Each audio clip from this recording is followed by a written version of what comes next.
छलियापुर नाम के गांव में चंदन नाम का एक आदमी रहता था। चंदन बहुत ही दयालु और भला आदमी था। वो हमेशा किसी न किसी की मदद करता रहता था। चंदन की इसी मदद करने वाली आदत के कारण गांव के सभी लोग उसको बहुत मानते थे। चंदन के परिवार में उसके अलावा उसकी पत्नी और एक बेटी थी। चंदन की पत्नी का नाम रीमा था, जो चंदन के स्वभाव के बिल्कुल विपरीत थी। जिस तरह चंदन को दूसरों की मदद कर खुशी मिलती थी, उसके विपरीत रीमा कभी किसी की मदद नहीं करती थी।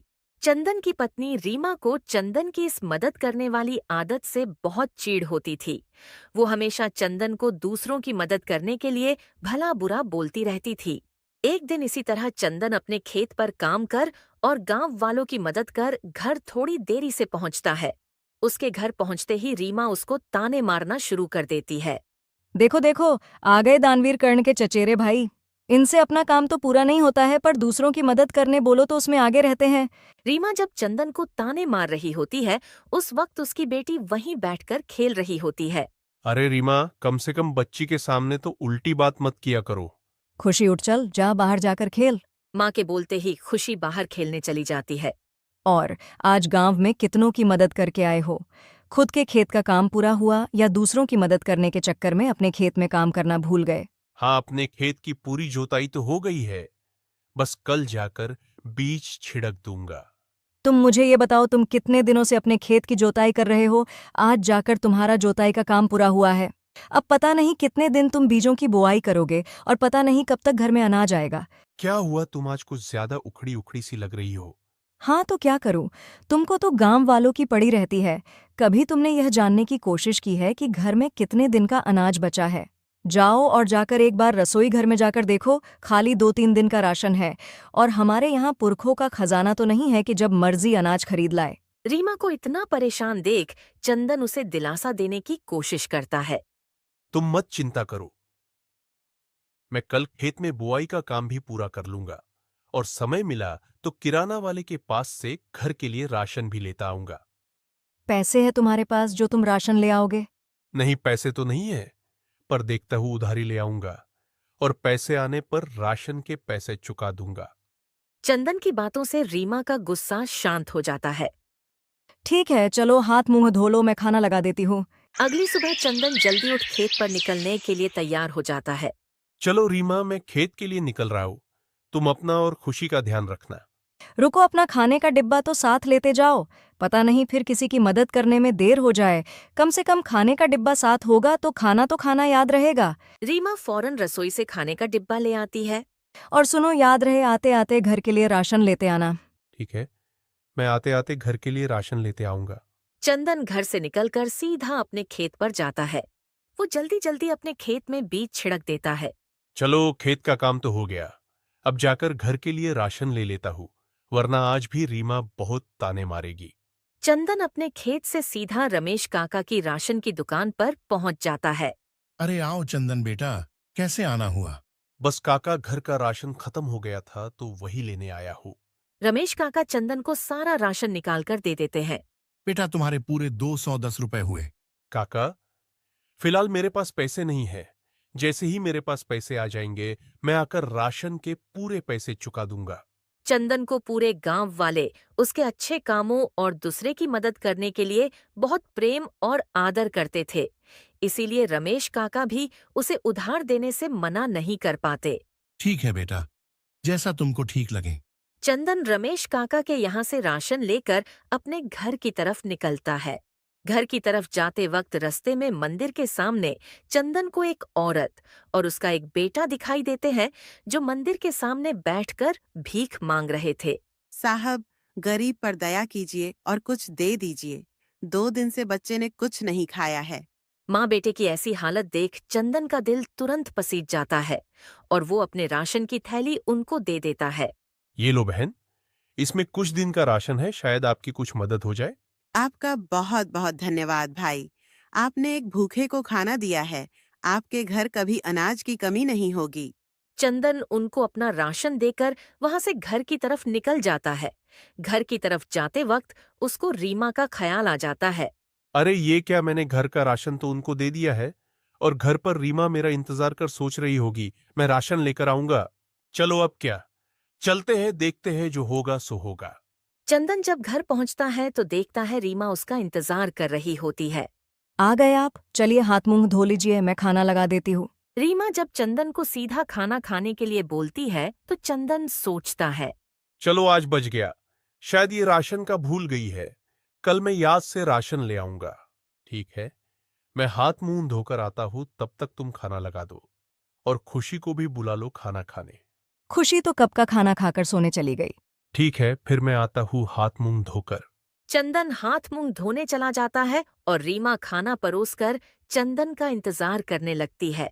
चंदन हाथ मुंह धोकर जैसे ही खाना खाने बैठता है वैसे ही रीमा राशन का पूछती है। क्या हुआ? तुम तो आज राशन लाने वाले थे ना, भूल गए क्या? रीमा का ये सवाल सुनते ही वो परेशान हो जाता है और मन ही मन में सोचता है। अब इसको कैसे बताऊं, मैंने अपने घर का राशन किसी को दे दिया है। चलो, अब झूठ तो नहीं बोल सकता हूं, जो सच है बोल देता हूं। हाँ, मैंने राशन तो लिया था, पर क्या तुमने राशन लिया था तो कहाँ है राशन? मैं जब रमेश काका के यहां से राशन लेकर आ रहा था तभी मंदिर के पास मैंने एक माँ बेटे को भीख मांगते देखा, तो मुझसे रहा नहीं गया, तो मैंने अपना राशन उनको दे दिया। क्या कहा तुमने? तुमने अपने घर का राशन उनको दे दिया? कब सुधरोगे तुम? मैं तो परेशान हो गई हूँ तुम्हारे इस मदद करने वाले आदत से। कभी तुम अपने खेत का काम छोड़ किसी की मदद करने लगते हो, कभी तुम अपने घर का राशन किसी को दे के चले आते हो। अब तो तुम घर का राशन दान कर आए हो, अब हम क्या खाएंगे? तुम्हारी इस आदत की वजह से किसी दिन हम भूखे मर जाएंगे। ऐसा क्यों बोल रही हो रीमा, मैं कल ले आऊंगा राशन। कल कहाँ से ले आओगे? आज का राशन भी तुम उधार पे लेकर आ रहे थे, तो कल फिर से उधार थोड़ी देंगे रमेश काका। तुम उसकी चिंता छोड़ो, मैं कल राशन ले आऊंगा किसी तरह। चंदन और रीमा दोनों खाना खाकर सोने चले जाते हैं। रीमा तो सो जाती है पर चंदन को नींद नहीं आ रही होती। चंदन खटिया पर बैठा हुआ था, तभी रीमा की भी नींद खुल जाती है। चंदन को जागा देख रीमा पूछती है। क्या हुआ, तुम अब तक सोए नहीं? नहीं, बस नींद नहीं आ रही है, तुम सो जाओ, मैं थोड़ा बाहर टहल कर आता हूं। ठीक है, तुम टहल कर आओ, मैं सोने जा रही हूँ। चंदन घर के बाहर आकर टहलने लगता है। टहलते टहलते चंदन सोचता है। रीमा को बोल तो दिया है, पर कल कहां से ले आऊंगा राशन? रमेश काका ने आज तो उधार दे दिया, पर कल किस मुंह से उनसे उधार मांगूंगा? चंदन जब ये सोच रहा होता है तभी उसके घर के बाहर एक बूढ़ी अम्मा आती है। बेटा, कुछ खाने को है क्या? बड़ी जोरों से भूख लगी है। रुको अम्मा, देखता हूं शायद रसोई में कुछ खाने को हो। चंदन जाकर कुछ खाने के लिए रसोई में ढूंढने लगता है, पर रसोई में केवल रोटी बची हुई थी। अरे ये क्या बस रोटी है, अब क्या करूं? चलो एक काम करता हूं, अभी अम्मा को रोटी और गुड़ दे देता हूं, कम से कम उनकी भूख शांत हो जाएगी। चंदन घर के बाहर खड़ी अम्मा को घर में बुलाकर रोटी और गुड़ खाने को दे देता है। अम्मा का खाना खाकर हो जाता है, तभी चंदन उनसे माफी मांगने लगता है। अम्मा मुझे माफ कर देना, फिलहाल मेरे घर में यही खाने के लिए था, तो मैं आपको यही दे पाया। अरे कोई बात नहीं बेटा, तुमने जो दिया बड़े प्यार से दिया, इसीलिए इसमें तुम्हें माफी मांगने की कोई जरूरत नहीं है। ठीक है बेटा, तो मैं चलती हूँ, तुम्हारा धन्यवाद। ठीक है अम्मा, जैसा आपको सही लगे। अम्मा को खाना खिलाने के चक्कर में चंदन कल राशन लाने की चिंता को भूल जाता है और जाकर सो जाता है।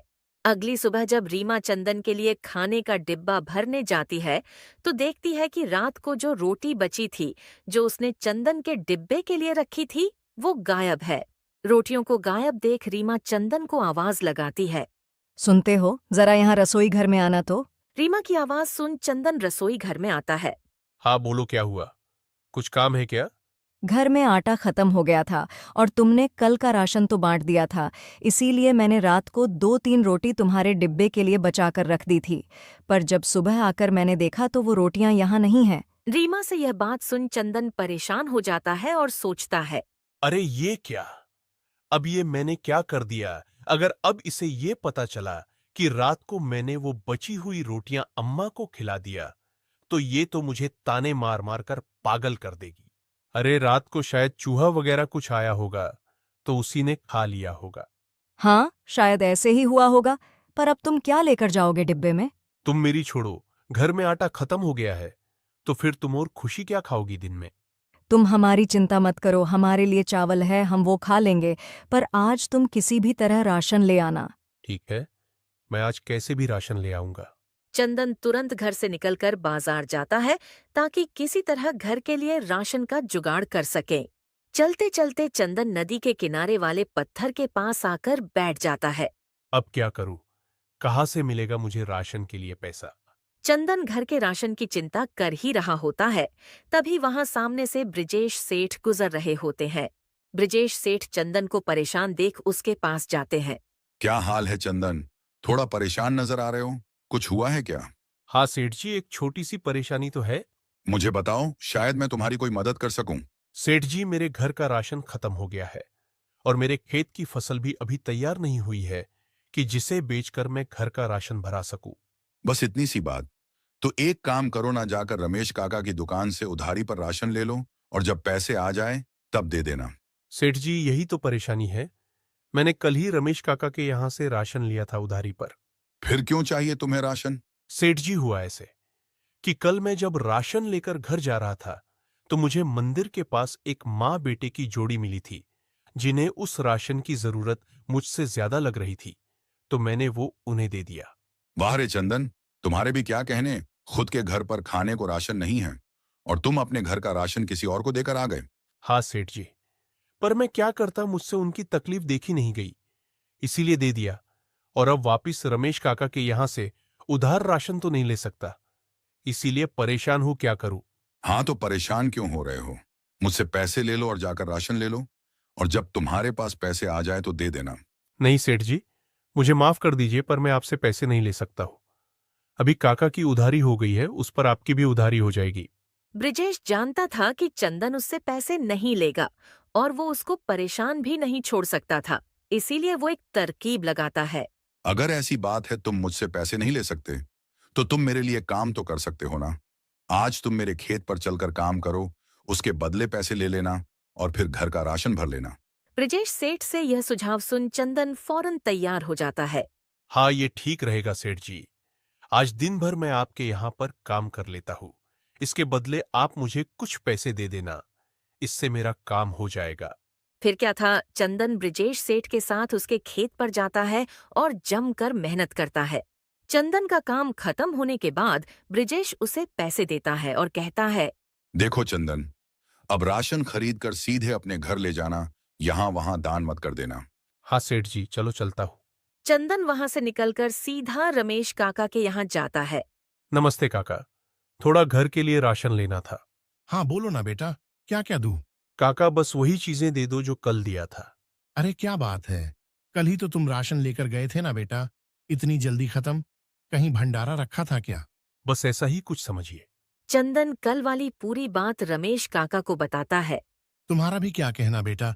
काका, आपकी एक मदद चाहिए थी।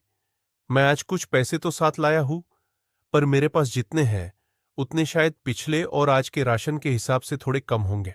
ठीक है बेटा, तुम्हारे पास जितने भी हैं फिलहाल उतने दे दो, बाकी का जब तुम्हारे पास आ जाए तब दे देना। काका की यह बातें सुन चंदन बहुत खुश होता है और काका का धन्यवाद करने लगता है। धन्यवाद काका, मेरे पास जैसे ही पैसे आएंगे मैं आपका सारा कर्जा चुका दूंगा। इस बार चंदन काका के यहाँ से राशन लेकर सीधा अपने घर जाता है।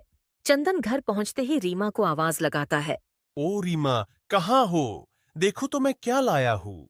चंदन की आवाज सुन रीमा वहां आ जाती है। चंदन के पास राशन की गोनी देख रीमा बोलती है, भगवान का लाख लाख शुक्र है, आखिर आज तुमने कम से कम अपने घर का राशन किसी को दान नहीं किया।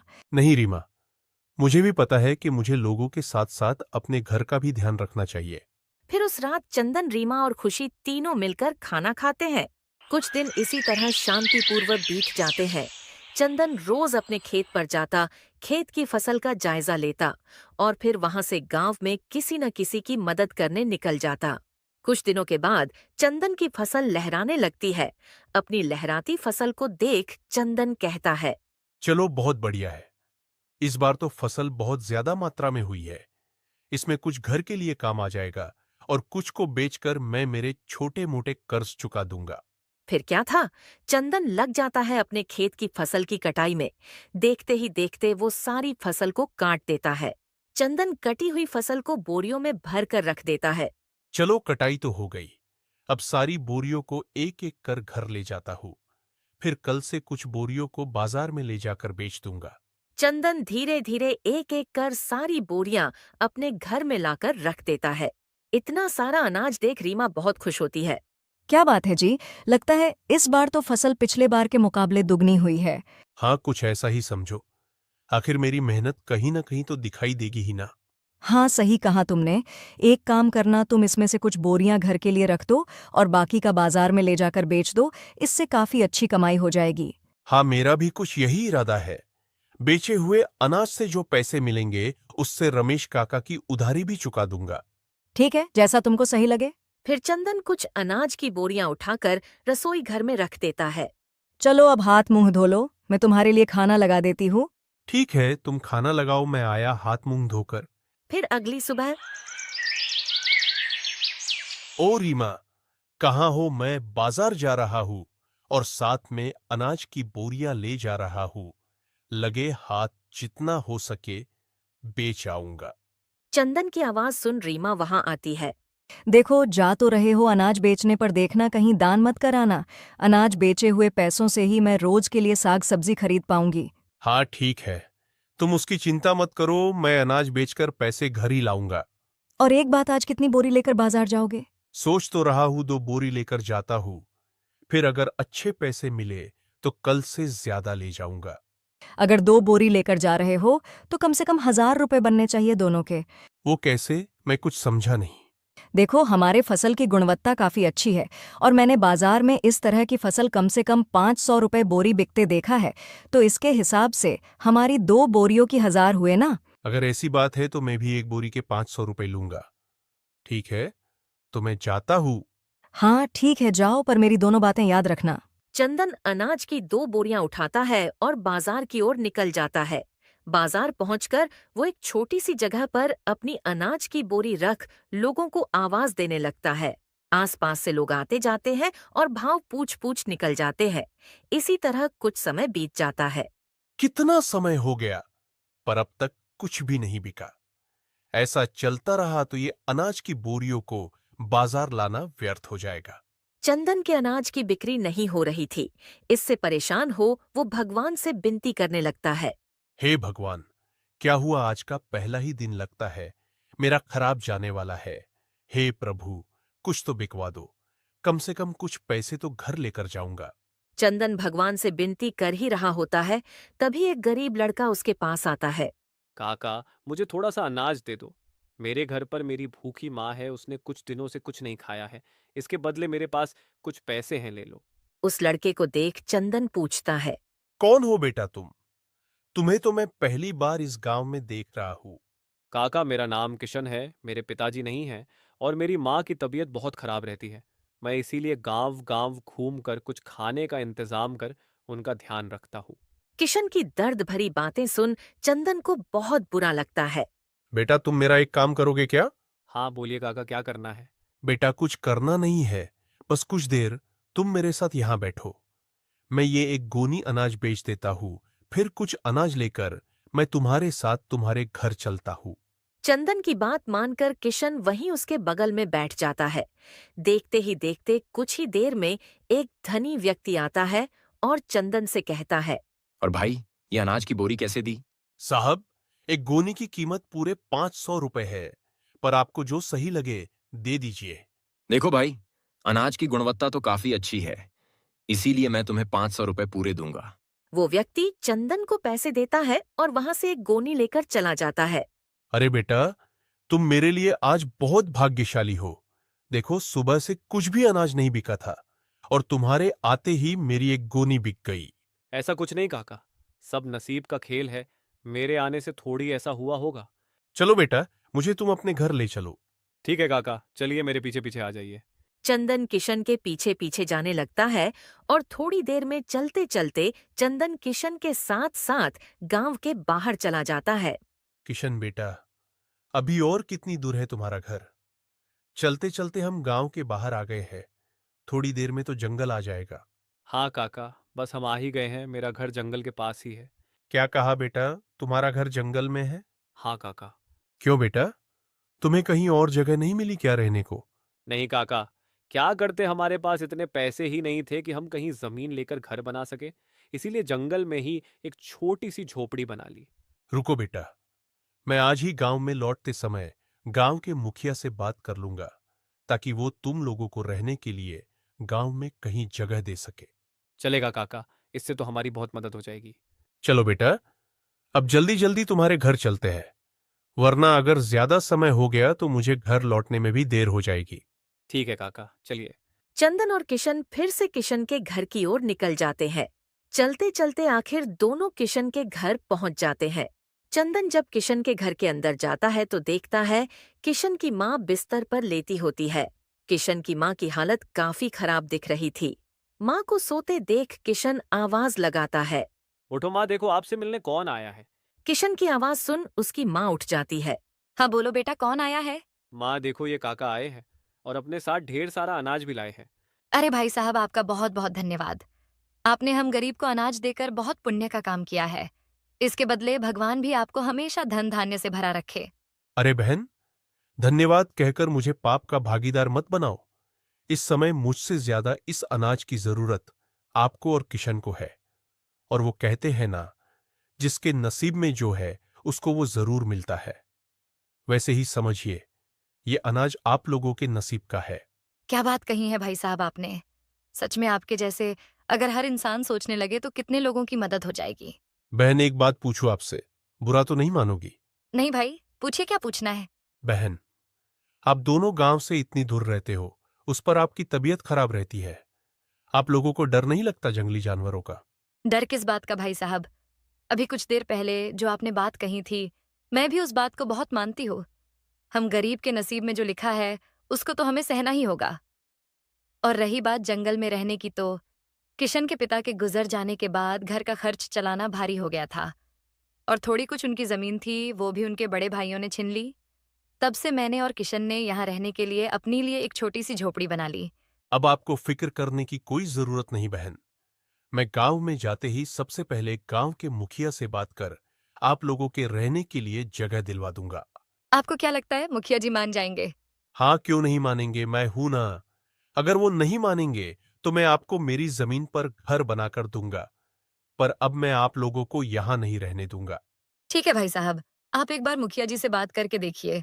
अगर वो मान जाए तो बहुत अच्छा होगा। ठीक है बहन, मैं चलता हूं। अब मैं आप लोगों को कल मिलता हूं, मुखिया काका से बात करके।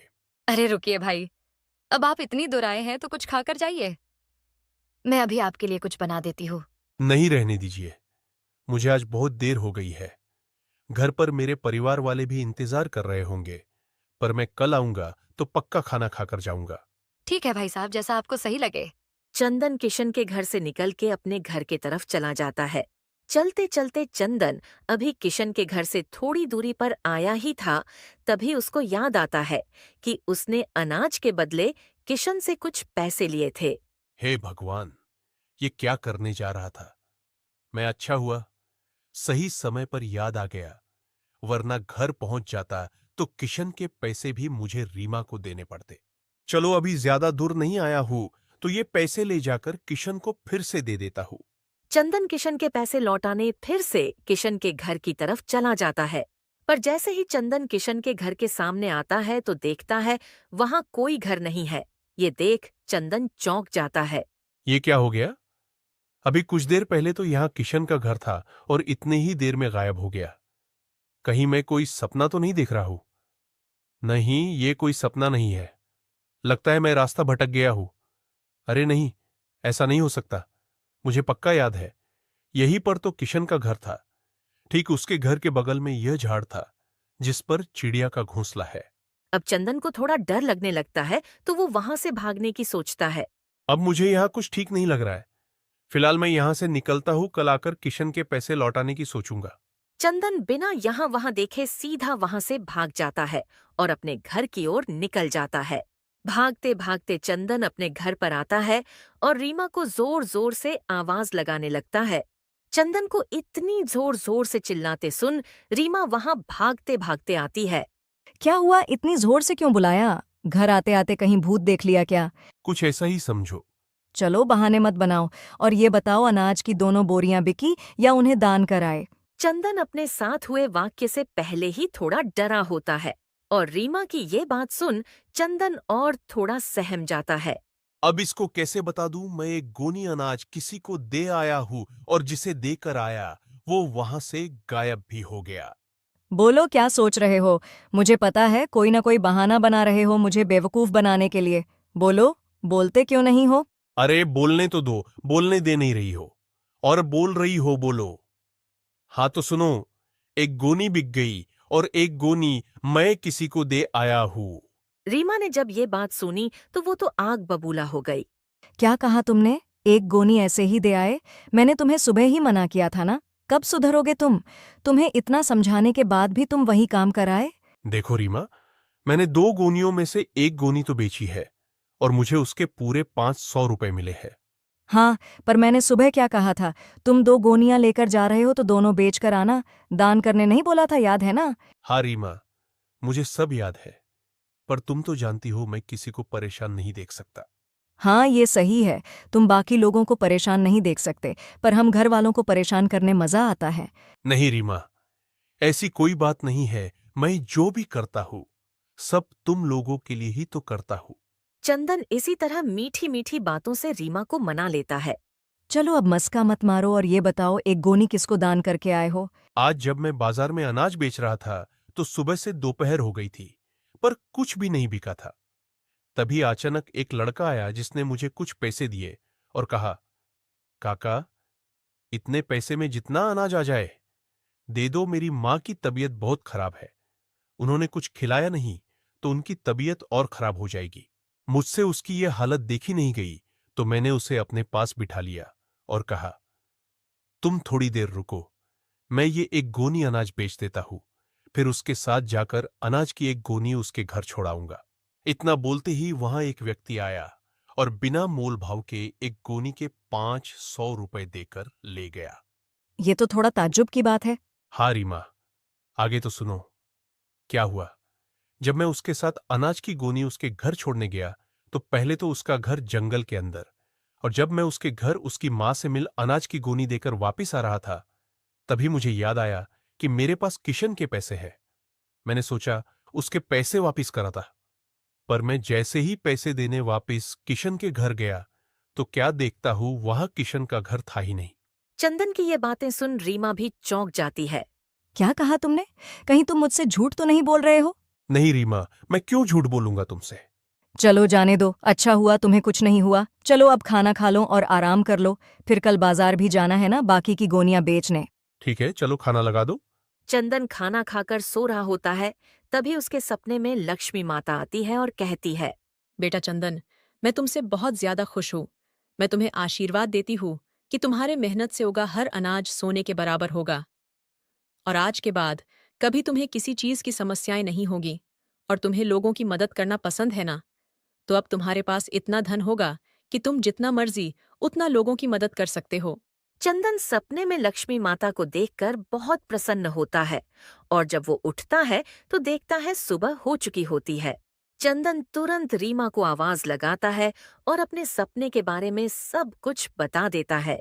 चंदन के सपने के बारे में सुन रीमा बोलती है, ये तो बहुत शुभ सपना देखा है तुमने। चलो कम से कम लक्ष्मी माँ तो तुम पर मेहरबान है। चलो अब नहा धोकर नाश्ता कर लो, फिर बाजार भी तो जाना है। हाँ बस तुम नाश्ता लगाओ, मैं अभी आया नहाकर। चंदन फटाफट नहाकर नाश्ता करने बैठ जाता है। वो जल्दी जल्दी नाश्ता कर बाजार जाने के लिए तैयार हो जाता है। आज कितनी गोनियां ले जाने की सोच रहे हो? कल एक गोनी का पैसा नहीं मिल पाया था ना, तो आज उसकी भरपाई कर दूंगा। आज 3 गोनियां ले जा रहा हूं। चंदन जब एक गोनी उठाने जाता है तो उससे वो गोनी नहीं उठती। अचानक इन गोनियों में ऐसा क्या आ गया जो ये इतनी भारी हो गई है। चंदन अपनी पूरी ताकत लगाकर उसे उठाने की कोशिश करता है, पर जैसे ही थोड़ा उठाता है गोनी नीचे गिर जाती है और गोनी के गिरते ही उसमें से सोने के सिक्के बिखर के गिर जाते हैं। सोने के सिक्के देख चंदन और रीमा के होश ही उड़ जाते हैं। देखो रीमा, क्या यह सब सही है या मैं अभी भी सपना देख रहा हूँ? नहीं, तुम कोई सपना नहीं देख रहे हो, ये सब सही है। लगता है सच में लक्ष्मी माँ तुम पर प्रसन्न हो गई और अनाज की गोनियों में रखा अनाज सोने के सिक्के में बदल गया है। दोनों पति पत्नी मिलकर लक्ष्मी माँ को धन्यवाद करने लगते हैं और जिंदगी भर गरीब और बेसहारा लोगों की मदद करने की प्रतिज्ञा लेते हैं। दोस्तों, इस तरह चंदन की मदद करने की आदत ने आज उसे इतना धनवान बना दिया था कि उसे कभी अपना या अपने घर वालों का पेट काट कर दूसरों की मदद नहीं करनी पड़ेगी।